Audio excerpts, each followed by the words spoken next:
you going to eat it? At 501, a Hendrix College professor is facing 150 counts of child pornography charges. The college says Dr. Duff Campbell is banned from campus and is now on administrative leave. Little Rock police arrested him Friday. Duff is out on bond. Blytheville police are looking for two men considered armed and dangerous. We're told Renald Dre and Rakeem Harris are both wanted for questioning after a man was killed during an attempted robbery. 20-year-old Malik Holloman was found by officers Saturday, shot and killed. A bill that would have helped school districts regain control from the state failed. The Senate Education Committee rejected the bill. The bill would have allowed a public school district under state authority to return to local control after 5 years if they demonstrated substantial improvement or if they had a plan to correct the issue.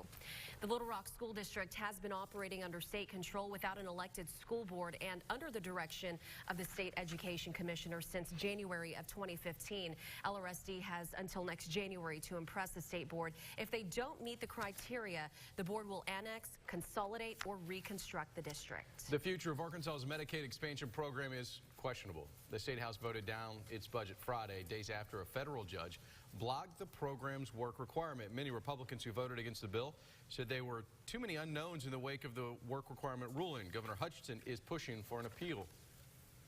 Wherever they fall on the ideological spectrum of the work requirement or Arkansas Works in general, the point is will create a huge hole in our budget if they don't pass it.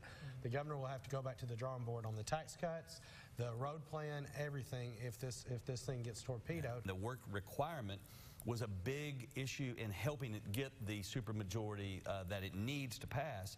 And so now I think, rightly so, you see a lot of members wanting to take a step back so they can have an understanding of what they're really doing to appropriate the money and what's really the legal situation surrounding it. We'll talk more about the future of Medicaid in the state coming up at 6:45 in Political Plays. The dice will roll later today at Oaklawn in Hot Springs and Southland Gaming in West Memphis. This marks the official debut of live table games in Arkansas. So the expansion to a new style of games also comes with a name change. Isabella Mueller joining us now in studio with more details.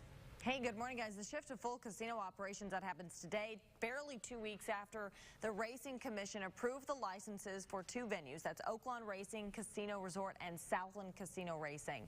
It's the first time the Oakland Racetrack's 115th year history that the word casino has been added to the name. This new name comes with new live craps and live blackjack tables at both casinos. Today at noon in Hot Springs, dealers will roll out the ceremonial dice, and then on the newly installed craps tables at Oaklawn, several city officials will be on hand for that. That starts again at noon. Live play for guests starts after that.